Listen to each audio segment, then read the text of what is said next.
Hi, everyone. Right, can everyone hear me? God, the room's really empty compared to this morning. But I hope you'll enjoy it. So I'm Shazia. I'm the CEO of Neuro-Insight, and I'm here to tell you a little bit about how understanding neuroscience can really help to drive that long-term brand building, which is what we're all after, right? We all talk about how we're stuck in this short-term rut. So let's look in the brain and see if that'll help. So I think the first thing to point out is that we are really operating in a very, very cluttered landscape at the moment. You know, we're not just in the days of TV and radio, and it's not just about the fact that people are advertising on Facebook as well, but there's also this whole piece around context. The human beings that are buying our products, they are constantly bombarded with information through various different means. And it's not just about the platforms, it's about the devices, it's about where they are in life and their behaviors and how they've changed. So that's where understanding neuroscience can really help. Now, I think the biggest issue that we all face is that in this world where short-termism is kind of taking over, creativity often gets neglected. And I don't feel like I need to tell anyone this is new news. I think we're all aware of that fact. But we're kind of in a bit of a tough spot, right? Because, you know, we have this desire to still be creative, but we're trying to get out to people really quickly. And I think that's where the problem lies. And, you know, there are ways and means to get around that. So what we really need to understand when it comes to creativity is that our brains, as human beings, they hate brands. Our brains really don't like brands. They're not interested in brands. What our brains are looking for is stories. As human beings, the way that we make meaning of life and the way that we process the world that we live in is through narrative. So obviously stories play a big part. Again, I feel like this is not rocket science and nothing that you guys aren't already aware of. But when it comes to stories in particular, what's really important is what we call long-term memory encoding. So when I refer to long-term memory, I'm talking about the information that your brain is storing away into the long term. It's snapshots of information. And I say snapshots very purposefully because our brains kind of work like still cameras and not video cameras. So they're taking little snaps, and they're very selective about what they put away because there's only so much space in the hard drive. So when we talk about long-term memory, we're talking about new, interesting information and the bits of the story that your brain needs and wants to make sense of what's in front of it. Now, when we look at long-term memory, we're talking about long-term memory both from a left and right brain point of view.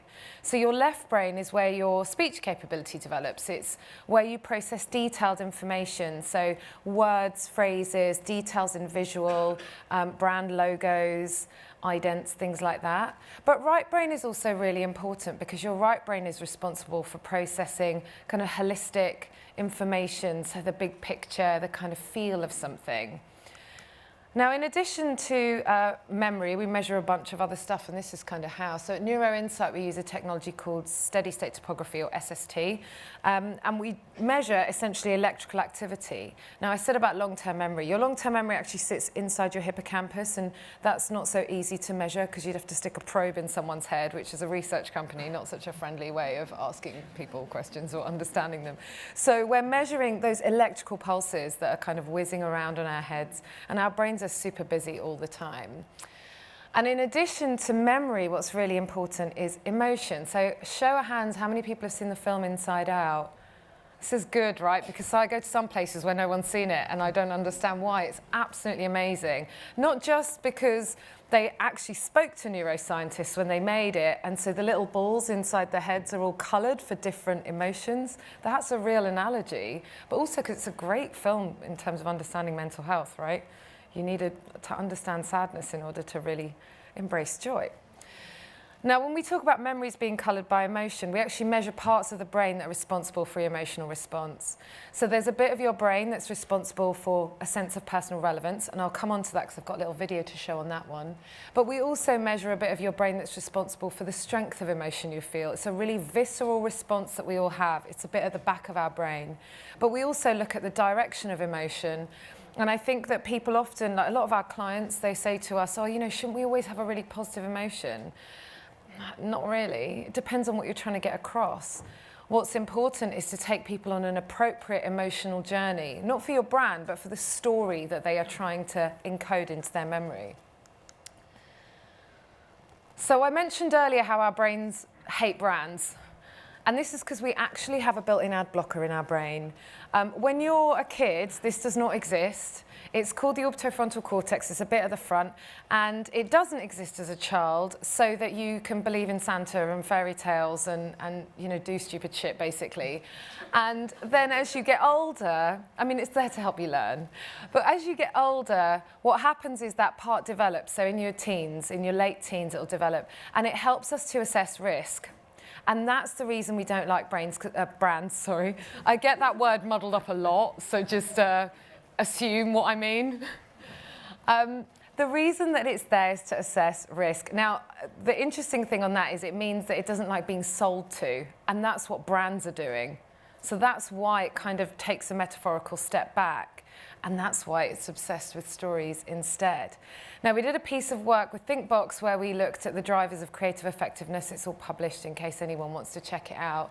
But we mined about 250 different ads across multiple categories. And one of the things that we found out was about this whole piece on, you know, not shouting about your brand. It's about weaving brands into story. So there's a little bit of data here. I won't show too many charts because you've seen enough. So up the side, you've got left brain long-term memory encoding. Now, this is how much detail our brain is encoding. Along the bottom is approach and withdrawal. So that's the direction of the emotion. Now, as I said, that shouldn't always be positive. However, at the moment of end branding in a piece of communication, you want memory to be high, ideally above 0.7, because it's our magic number. That's the point at which it's been encoded. And you want a positive emotional response. So that's high levels of approach. Approach is your brain wanting to lean towards something, and withdrawal is it wanting to take a step back. So in an ideal world, what you want is high memory and high approach. Now, when we looked at different pieces of communication, we found that the ones that didn't work, surprise, surprise, are the kind of information science, price-led bits of communication, which I think currently, when we're looking at you know, advertising on social media platforms where you've got a tiny amount of time to put your point across, that's the first thing that happens. Your brand is up on screen. We've done a lot of work with Twitter and looking generally at social media and understanding how to optimize creative in that space, given the volume of time you have and the different kind of attention people are paying. But the rules still apply. You want things like real people, live filming.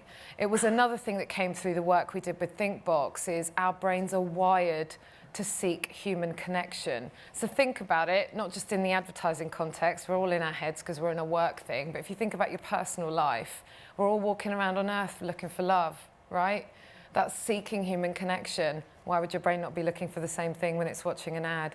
So we know that actual human interaction does a lot. And we did some work with Twitter where we found that in the first 3 seconds of an ad on Twitter, if you have human interaction, the strength of the emotional response increases by 133% versus if you have no human interaction.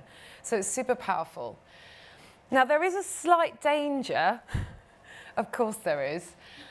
If you tell a story and you do it really well, but you forget to weave your brand into the story, your brand can often be missed.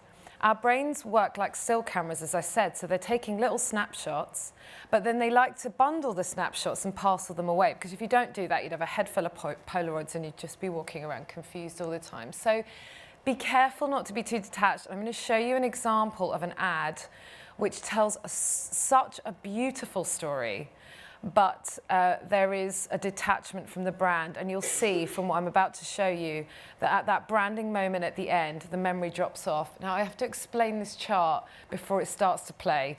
I'm hoping that I have to click it to play. Yes, I do. So this is what we call time series film. It's a trace of long-term memory encoding. So anyone who's ever seen Neuro-Insight present will have seen lots of these. And along the bottom, you've got time. Up the sides, you've got strength of brain response. Now, we measure second by second what's happening inside the brain. I think we get like 200 data points a second. So this will give a really granular view of every single frame, how your brain is responding.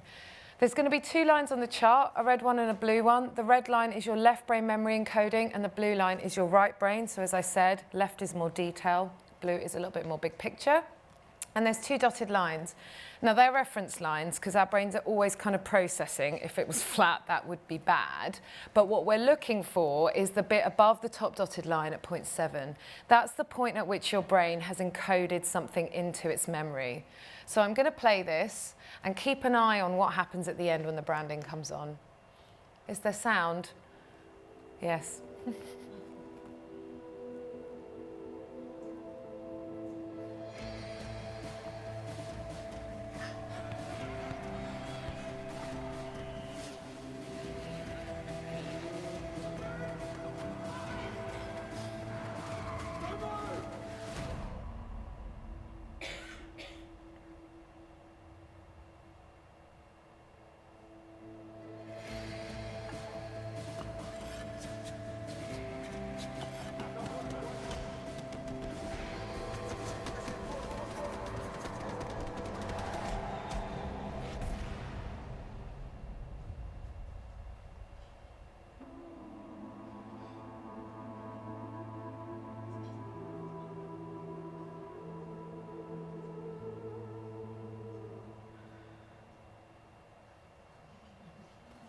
Great story, right? Lucozade nowhere to be seen until the end. And there's that beautiful moment where this lovely strapline comes on, and it says something like, nobody ever moved forward by standing still, right? And that's a lovely ending to a story. So the brand's sort of a bit redundant. And that's one of the reasons we need to weave our brand into a narrative, but not overtly shout it. So it's a bit of a fine balance. I'm basically saying it's not easy. Now, I mentioned earlier about our emotions being the things that colour our memories. So I very briefly said that there's a bit of our brain that's responsible for personal relevance. Now, this is a measure we call engagement in the Neuro-Insight world, but it's a really overused word in marketing. So what we're referring to is personal relevance. So if I showed you guys pictures of your favourite sports teams, members of your family, the brands that you work on, there's a part of your brain that would activate. Now, we've done some correlation analysis to look at which metrics are drivers of which bits, and we found that personal relevance is a driver of memory, which makes total sense, right? Because if something feels of relevance to you from an evolutionary point of view, your brain's going to think it needs it and therefore pack it away. Now, I'm going to show you how this can work in your favour and sometimes against you in the next campaign. And I'd like to caveat this by saying that I think that this campaign is absolutely phenomenal. I worked at P&G many years ago, so this campaign is quite close to my heart, even though I was nowhere near there when they made it, so I can't take any credit for it. But this is an example. It's the Gillette campaign I'm going to play on toxic masculinity. And I did a gender split on this and looked at the brain response of men versus women. Now, what we found, and you'll see this in the film, there'll be 2 lines on the chart again, and it's just for engagement, so personal relevance. But that's a single measure, not a double measure. And you'll see a dotted line and a straight line, one for each gender. And what this shows is if you do something which is really amazing in terms of story, but the sense of personal relevance doesn't matter to the audience that you're talking to, that can be an issue. Now, what we found when we did this, and we wrote an article about this, was the male brain, when they watched the ad, was less engaged. And it's because the idea of toxic masculinity and targeting men as a part of this campaign, where it fell down was that it felt like it was less relevant in their world. Whereas for women, it felt very relevant because it's something that impacts them in a different way. I often have this conversation with people when they talk about racism, and people often say, oh, but you know, London's not that racist, right? And I'm like, no, it's actually a beautifully diverse city and I love London, but you don't really see it unless it impacts your life context. And therefore, of course, your brain takes in information that's relevant to its context. So think about that when you're creating communication. So I'll play this for you.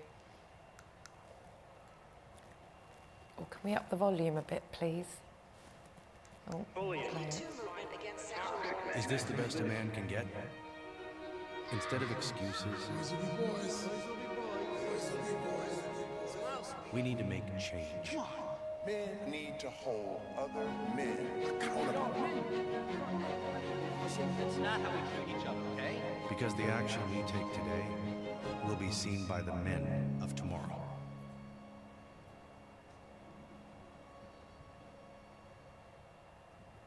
So the trace is predominantly higher for females. We saw, and we break these down second by second, look at frames, look at what works and what doesn't. And you can see that you can talk about something that's really relevant in the world today, but unfortunately, if it doesn't hit the context of the viewer, it's not going to have as much of an impact, and engagement is a driver of memory. And I had a conversation with someone about this recently at another event where I said that I wonder whether all the work that we do on climate change and on natural disasters in this country, the action isn't moving as fast as we like because we don't see it in our day-to-day life in the same way, not in the way that other people might. And your brains are wired to kind of take in what's relevant to their context at a subconscious level, right? And 90% of our decisions are made in our subconscious. So as I mentioned earlier, it's obviously a really, really cluttered landscape. So that's going to play a role in how we drive kind of long-term brand building. And as part of this, we actually published a paper a couple of months ago, so back in November, which is called Context Uncut. You can download it online if you want to have a look, doing a shameless plug there.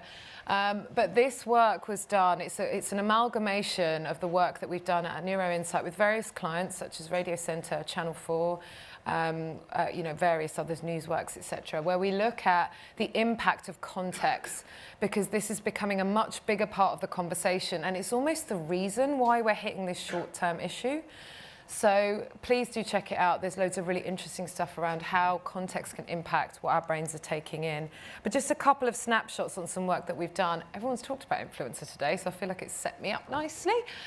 We did some work last year with Whaler, which was looking at how our brains respond to influencer marketing content. When you compare it to kind of TV ads, we also looked at YouTube and Facebook as well.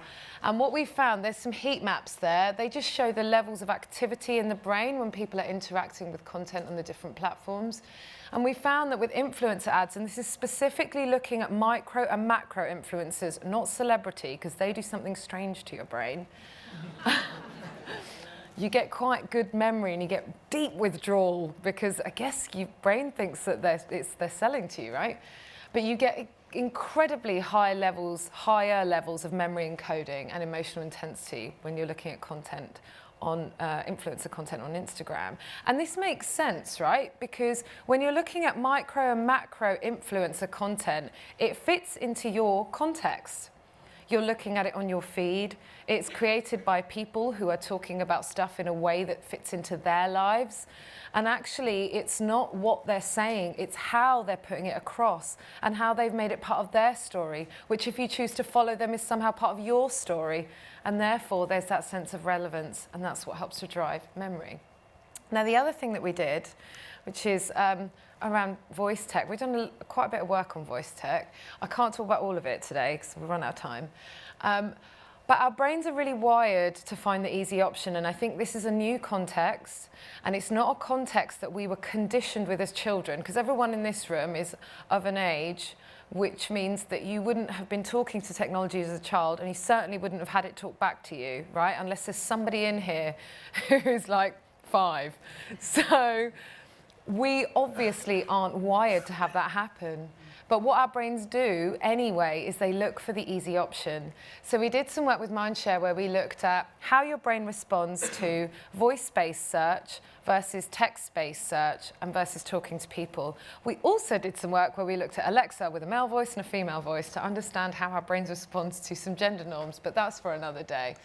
So this is what the video heat map looks like when people are responding to the same skills on voice versus when they're doing a text-based search. Now, what this is showing us is that with a voice-based search, your brain is a lot less active. Okay, we call this having a lower cognitive load.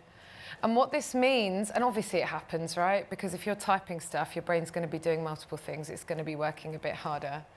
But what this means is, for the future, we may be looking at a world where perhaps our brain's looking for the easy way out, the cognitive load is going to be lower.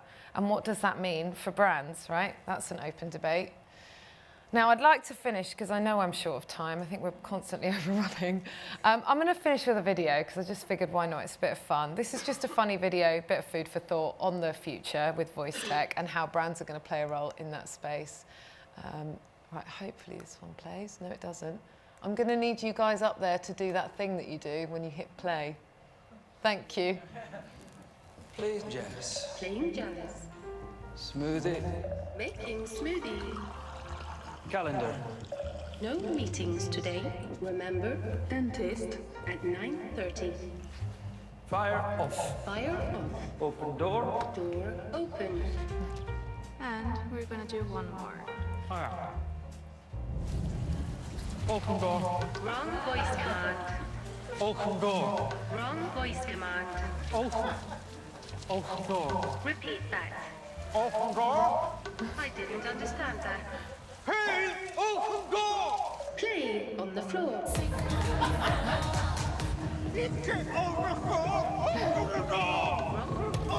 command. Error. Hey, with a rock. Open door.